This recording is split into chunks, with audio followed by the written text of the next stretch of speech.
So, I just want to kind of share something strange, and it's almost intimate, and it's almost something that I feel like I shouldn't necessarily share, which is kind of crazy because I am known for oversharing, like in general, especially on the internet. This was so weird, so bizarre, and I think that it has significance somehow for some reason. So,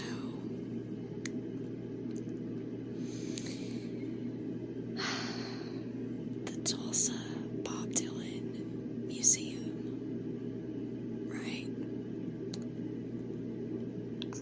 I totally want to go there. It's super cool and everything. Like, I found out about it in, I think, like December 2022, when I really got heavy back into Bob Dylan again. And I'll talk about, like, my history with Bob Dylan in another recording. But I was, like, looking at pictures of the museum and, like, thinking about how cool it'd be to go there and all this kind of stuff, right?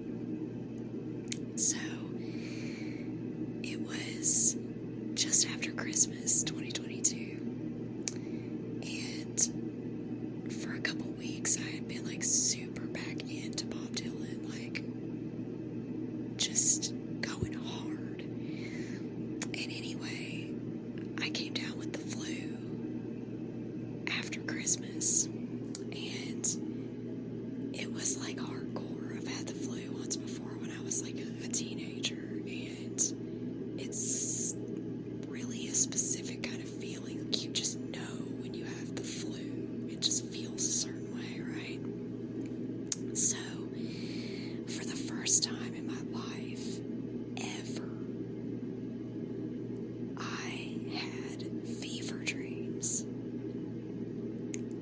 And these fever dreams were about freaking Bob Dylan. Like, straight up about Bob Dylan. I mean, it was so random. It was so freaking weird. And it was like this entire, like, afternoon and early evening time frame where I was so sick and feverish that I laid there and dreamed these bizarre, hyper-realistic, super detailed dreams about Bob Dylan for like what felt like hours, dude. And there was this one dream that I could see crystal clear in my mind, and it was a museum exhibit, okay? And what it was there were these books. They were like black and white. Like, they were like a series of books, and the covers were like black and white. And they were inside of this like glass display case that,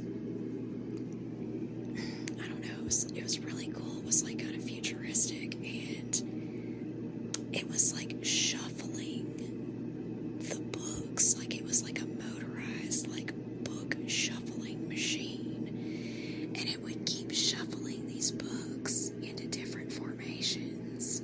It was really, really, really cool. And so, I don't know what any of the books were called. I don't know like what specifically was on the cover of any of these books, but I just knew in my mind that these books were by Bob Dylan, and they were not lyrics, and they were not like autobiographies. They were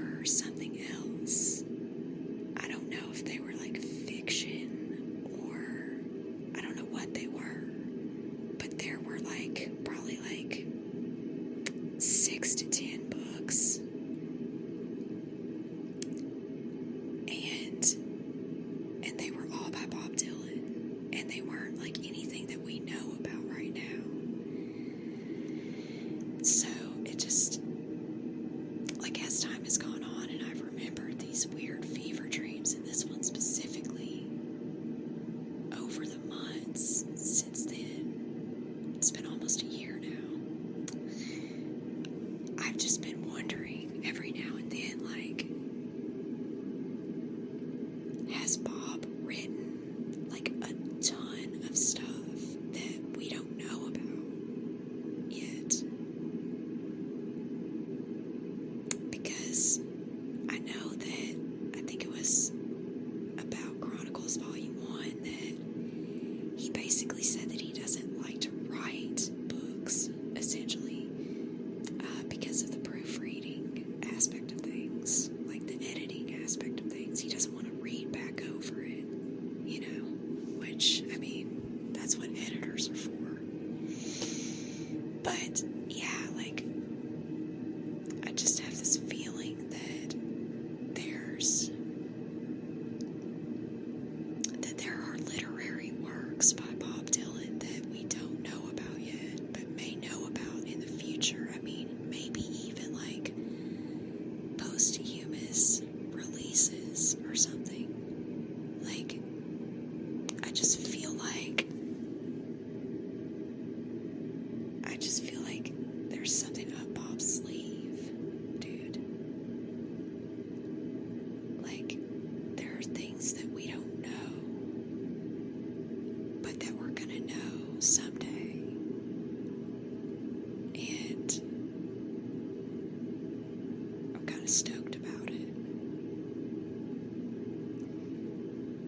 And it also occurred to me that maybe Eddie G, who was involved in Theme Time Radio Hour and the Philosophy of Modern Song, like, maybe he's, rather than ghostwriting for Bob Dylan, like, maybe he edits what Bob Dylan writes. I don't know. It was just